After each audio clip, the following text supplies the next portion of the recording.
Panahon, makulimlim ang panahon. Rain is coming.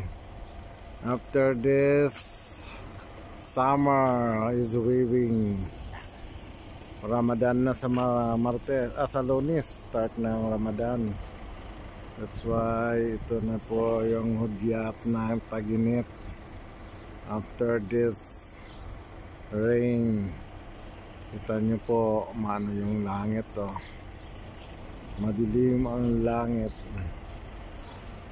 hanggang dun. Ito yung bago naming service ngayon, MJ, as in makagago